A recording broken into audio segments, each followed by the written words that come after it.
नमस्कार. माझ्या चॅनलमध्ये मी तुमचं स्वागत करते. आजच्या माझ्या कथेचं नाव आहे फेरा. एक मध्यमवर्गीय कुटुंब. अडाणीपणामुळं डोंगर उतारावरची जमीन त्यांना मिळते. त्या कुटुंबात 4 मुले असतात. या कथेतील वडील म्हणजेच दिनकरराव रक्ताचं पाणी करून हिरवाई फुलवतात. आपली मुलं शिकावी म्हणून ते प्रयत्न करतात, पण 3ही मुलं कमी शिकतात. सुलभाबाईंना वाटतं की कोणत्या तरी मुलानं पदवीपर्यंत शिकावं, घरात कोणीतरी शिकलेलं असावं. पण त्यांची 3ही मुलं कमी शिकतात व त्यांची लग्नही दिनकरराव व सुलभाबाई करून देतात. आता त्यांना शिक्षणाची अपेक्षा असते ती धाकट्या मुलापासून, यशवंतपासून. पण त्याला त्याचं शरीर साथ देत नाही. आजारपणामुळे त्याला अभ्यासही होत नाही व तो घरात कोपऱ्यातच बसून राही, घराबाहेरही पडत नसे. त्याची ती स्थिती, अवस्था पाहून वडील थोड्या दिवसातच देवाघरी जातात. त्यानंतर मात्र घरात मोठा माणूस नसल्याकारणामुळे दिरा भावजयात थोड्या कारणांवरून कुरबुरी, भांडणं होतात. धाकट्या दिरालाही म्हणजेच यशवंतलाही ते त्रास देतात.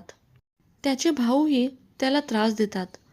सगळ्यात थोरली जाऊ मात्र त्याच्याशी चांगली वागत असते, कारण तो दीर छोटा असल्यापासून त्या घरात ती नांदायला आलेली असते. त्यामुळे हा धाकटा दीर यशवंत लहानपणापासून तिच्यासोबतच असायचा. तेवढी एकच वहिनी त्याच्याशी नीट वागत असे.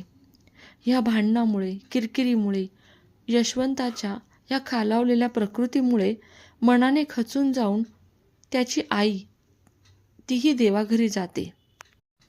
सर्व जमिनीच्या वाटण्या होतात. थोरली भाऊजाईचा भाऊ डॉक्टर असतो.